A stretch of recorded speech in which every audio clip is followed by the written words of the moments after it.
Hello students, welcome back to my channel physics SPC. Rotational motion का एक question. Two car A and B each of mass 10 power 3 kg are moving on parallel tracks separated by distance 10 metre in a same direction with speed 72 km per hour and 36 km per hour. The magnitude of the angular momentum of car A with respect to car B joule into second. ठीक है, तो सबसे पहले एक figure बना लेते हैं कि एक ट्रैक ये रहा और एक ये ट्रैक, और इनके बीच की जो सेपरेशन है ये हमें दे रखी है D 10 मीटर। एक कार A है ये और इसकी स्पीड दे रखी है हमें VA 72 किलोमीटर पर आवर है, तो 5/18 का मल्टीप्लाई करके मीटर पर सेकंड बदल देते हैं तो 20 मीटर पर सेकंड हो गया, तो kilometre per hour equal to 5/18 metre per second. ऐसे ये कार बी है हमारी और इसकी स्पीड हमें दे रखी है 36 5/18, तो ये हो जाएगा 10 मीटर पर सेकंड। ठीक है, अब हमसे क्वेश्चन में पूछा है angular momentum of car A with respect to car B. अब with respect to car B का मतलब क्या है?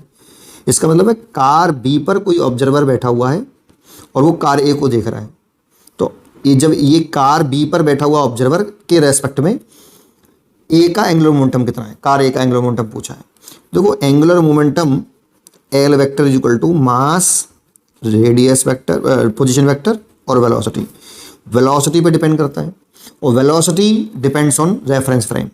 रेफरेंस फ्रेम का मतलब जहाँ पर बैठकर हम चीज़ों को देख रहे हैं। ठीक है, तो ये कार बी के रेस्पेक्ट में पूछा है तो कार बी पर ऑब्जर्वर बैठा हुआ है। अच्छा, ये जो स्पीड दे रखी है कार ए की स्पीड 20 मीटर पर सेकेंड, ये ग्राउंड फ्रेम पर, ग्राउंड पर जो व्यक्ति खड़ा हुआ है, ऑब्जर्वर खड़ा हुआ है, इस ऑब्जर्वर ने इस कार की स्पीड 20 मीटर पर सेकेंड बताई है और इस ऑब्जर्वर की इस कार की स्पीड इस ग्राउंड फ्रेम में से देखें तो 10 मीटर पर सेकंड है। लेकिन अगर यही ऑब्जर्वर कार बी पर बैठ जाए और ए को देखे तो उसे स्पीड क्या दिखाई देगी? तो ये ऑब्जर्वर जब कार बी पर बैठ जाएगा तो कार बी तो हम उसे रेस्ट में एज्यूम कर लेते हैं और ए की स्पीड ये बताएगा हमें कितनी, VAB relative velocity. Velocity of car A with respect to car B, तो VAB equal to VA minus BB।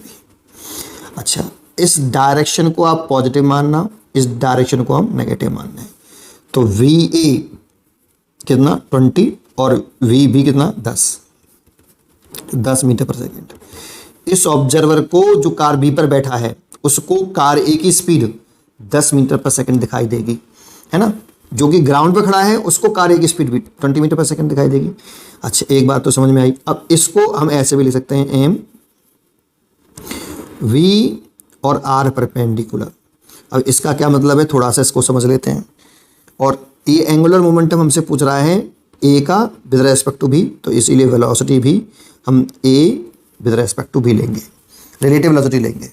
पर इसको थोड़ा सा समझें, ये कैसे आया, इसका क्या मतलब है। जैसे कोई पार्टिकल है, इसका एंगुलर मोमेंटम निकालना है, इसकी वेलोसिटी v है, और इस O पॉइंट के अबाउट इस पार्टिकल का एंगुलर मोमेंटम निकालना है, O पॉइंट के विद रेस्पेक्ट में निकालना है। जानते हो, इस पॉइंट O के अबाउट निकालना है तो यहाँ से इसका ये पोजीशन वेक्टर लेते हैं, R वेक्टर। हमेशा R वेक्टर का हेड पार्टिकल पर रखते हैं और टेल उस पॉइंट पर रखते हैं जिसके रेस्पेक्ट में हमें एंगुलर मोमेंटम कैलकुलेट करना है, जिसके अबाउट निकालना है। तो ठीक है, तो O पॉइंट के अबाउट निकालना है, इक्वल टू होता है एम R क्रॉस V।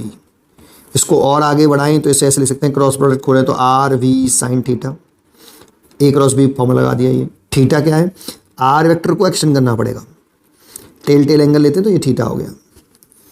अब इसको और कैसे आगे लिख सकते हैं, देखो वेलोसिटी की लाइन ऑफ एक्शन बनाइए, ये वेलोसिटी की लाइन ऑफ एक्शन, वेलोसिटी की डायरेक्शन में एक लाइन ड्रॉ कर दीजिए, इसे line of action of velocity बोलते हैं। और पॉइंट O के अबाउट चाहिए था तो इस पॉइंट O से इस लाइन ऑफ एक्शन पर परपेंडिकुलर ड्रॉ करें, इसको हम बोलते हैं आर परपेंडिकुलर। सोच के देखिए, अगर ये थीटा है तो ये भी थीटा हुआ, और इसमें लिखें साइन थीटा, तो आर परपेंडिकुलर ट्राइंगल में लगा दें, sine theta equal to perpendicular बटे हाइपोटेनियस, तो हाइपोटेनियस आर आएगा मैग्नीट्यूड में लिखे तो यहाँ से आर परपेंडिकुलर लिख सकते हैं हम आर साइन थीटा। इसीलिए इस r sin थीटा की जगह पे ले सकते हैं MVR परपेंडिकुलर। ठीक है, तो देखो ये यहाँ से देख रहे हैं, इसके रेस्पेक्ट में देखना है, तो ये आपका r हो गया क्योंकि ये वेलोसिटी हो गई ये, और इस लाइन ऑफ एक्शन पर परपेंडिकुलर हो गया ये वाला, दिस इज r परपेंडिकुलर, जो कि कितना हो जाएगा आपका 10 मीटर, जो कि ये गिवन है।